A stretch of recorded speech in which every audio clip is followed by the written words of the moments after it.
24-এর আগে মিডিয়ার স্বাধীনতা ছিল সবচাইতে বেশি কম। মিডিয়ায় কেউ স্বাধীনভাবে কথা বলতে পারতো না, কোনো ব্যক্তি মত প্রকাশের সেই সুযোগটা পায়নি।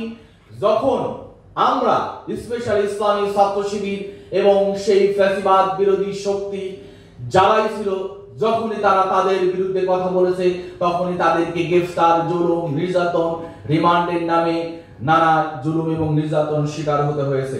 আমরা দেখতে পেয়েছি এদেশে যারা দিন চর্চা করত, যারা দিনকে ধারণ করত, যারা নিজেদের ভিতরে দিনই চর্চা প্রসার করত, সেই আলেম শ্রেণীদেরকে নির্মমভাবে ধরা হয়েছে, হত্যা করা হয়েছে, ফাঁসিতে নেওয়া হয়েছে, তাদেরকে কারাবন্দী করা হয়েছে।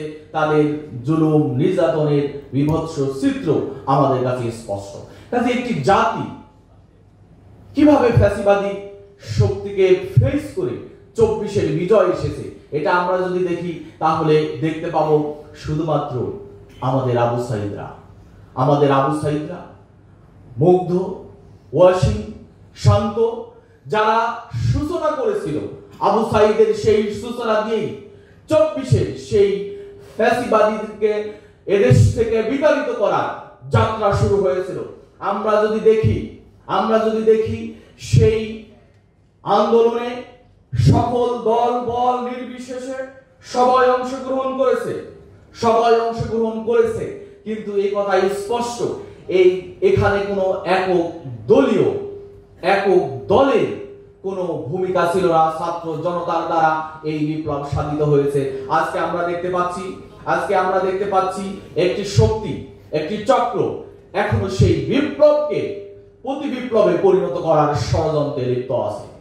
আমরা দেখতে পাচ্ছি আমাদের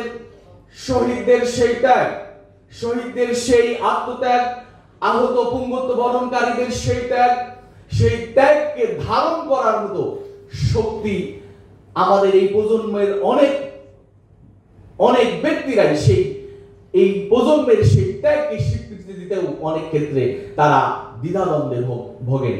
আমরা আজকের এই 24-এর এই বিপ্লবোত্তর এই প্রদর্শনীতে সেই কথাই বলতে চাই যে যেখানে মা তার সন্তানকে কোলে নিয়ে ময়দানে নেমেছিল, লাশ দেখে মা তার সন্তানকে লাশ হিসেবে দেখার স্বপ্ন নিয়ে, তার সন্তানকে শহীদ করার স্বপ্ন নিয়ে মাঠে এসেছিল, সেই দেশের সেই আন্দোলনের সেই স্পিরিটকে আমরা কেন আজকে বলে যাচ্ছি?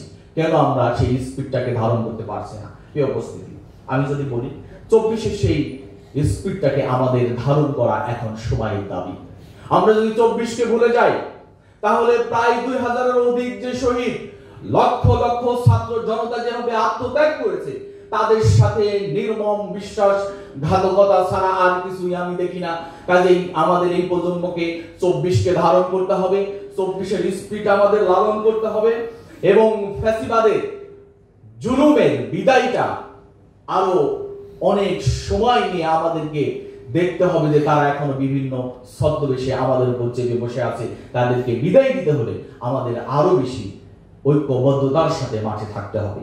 আমি যদি আপনাদেরকে বলি, এখনো এই মুহূর্তে এই গণহত্যার কোনো বিচারের দাবি ঠিক সেইভাবে উঠেনি। এখনো যারা 24-এর গণহত্যাকারী, তারা বুক ফুলে রাজপথে তারা হেঁটে যায়, তারা কর্মসূচি দেয়, তারা অবস্থান করে, অথবা দেশের বাইরে থেকে তারা 24-এর গণহত্যার বিপরীত মেসেজ জাতির ভিতরে দিয়ে বিভ্রান্ত সৃষ্টি করার ষড়যন্ত্র করে যাচ্ছে। অথচ 24-এর হত্যার বিচার এখনো সেইভাবে জোরালো হয়নি। আমরা স্পষ্ট করে ইসলামী ছাত্র শিবির সেই দাবি পেশ করতে চাই, অন্তত আজকের এই প্রদর্শনী থেকে 24-এর যারা হত্যার সাথে সম্পৃক্ত, গণহত্যার দোষে দোষী দল হোক, ব্যক্তি হোক, তাদেরকে বিচারের আওতায় নিয়ে আসতে হবে।